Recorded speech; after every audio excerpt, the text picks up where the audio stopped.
world is different at night. Things are either much bigger or much smaller when you can't see them in the light. But it's crazy what they run on the television these days. I mean, shows about little people and felons with pit bulls and hoarders. And international ice road bridezillas picking out dresses because they want to date Chad Ochocinco. Shouldn't it be Ochente Cinco? His number's 85. Anyway,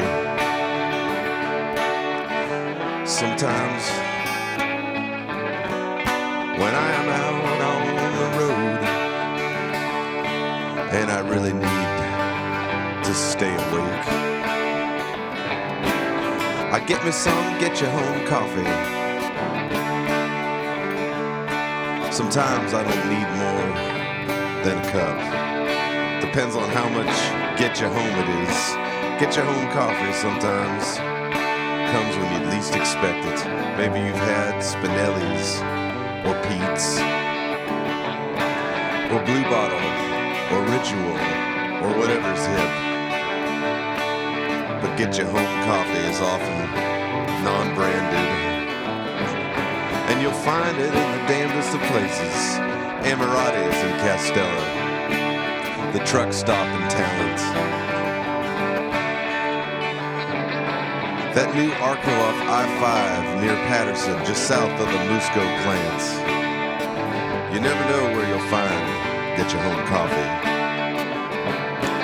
But there was this one time I was driving from working with Wiley and Jim, and Richard and Dave, and Lance and Steve in Olympia, Washington, and I was driving all the way to Reading, and I'd filled my thermos full of this coffee on Steamboat Island in Olympia.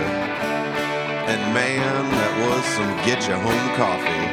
I don't remember exactly when I left, but there was some traffic, and it was about 9 p.m. when I got through Portland. I'd been listening to Artie Gigantino. I'd heard him before when he spoke at the Scone Keys alumni dinner, and I had this classic interaction with him in the hall, but that's probably a story for a different song. By the time I was through Portland, it seemed like there was only a few seconds before I was approaching that rest area where they sell coffee. Hell, it might have even been free, but I realized a bunch of the road had just plain evaporated, and I said, "Hey man, this coffee's gonna get me home." And it did. On past down Eugene to the Indian Casino in the Canyon with a huge neon sign. You might know the one I'm talking about if you ever driven I-5 from Reading to Olympia.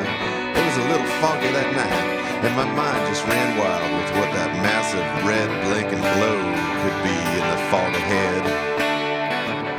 And I was pretty keyed up by the time I parked. I could feel that Getcha Home coffee coursing through my veins, and I was still drinking those days, so I believe I had a gin and tonic to settle my nerves.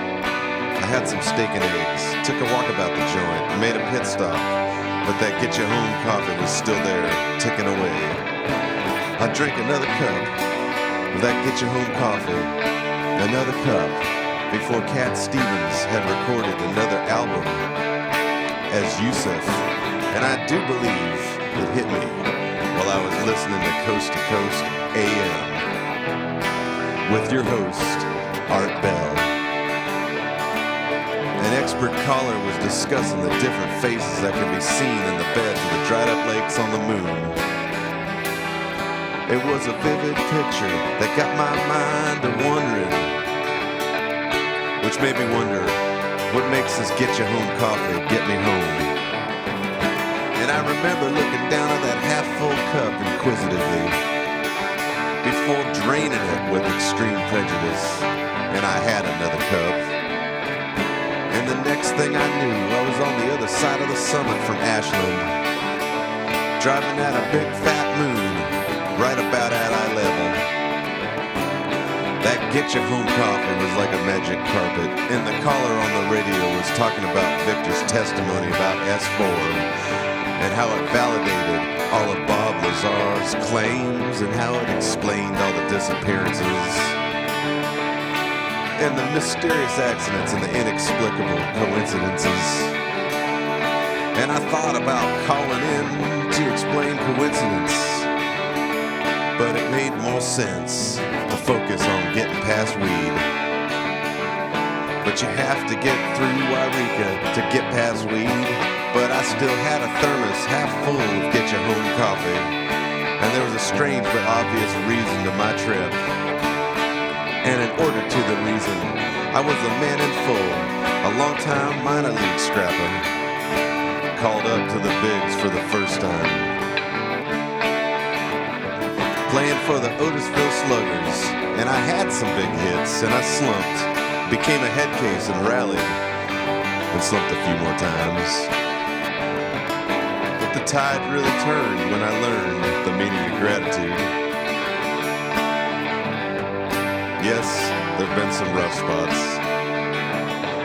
some prolonged struggles through construction zones, some extreme turbulence, spiritual and otherwise. But that Getcha Home coffee still gets me home. And like Cliffy said, you never know when you're gonna find it, but when you find it, it's there. Getcha Home coffee. So all you Lonesome Cowboys and all you truckers with white line fever, and all you Lunatic Choker-setters with the hands across the land in blues, and all ye angels flying too close to the ground, may the good Lord keep you safe. May the good Lord keep you safe. May the good Lord keep you safe. May your next cup of coffee get you home. May your next cup of coffee get you home. The world is different at night. Things are either much bigger or much smaller when you can't see them in the light. But it's crazy what they run on the TV these days. Get you home.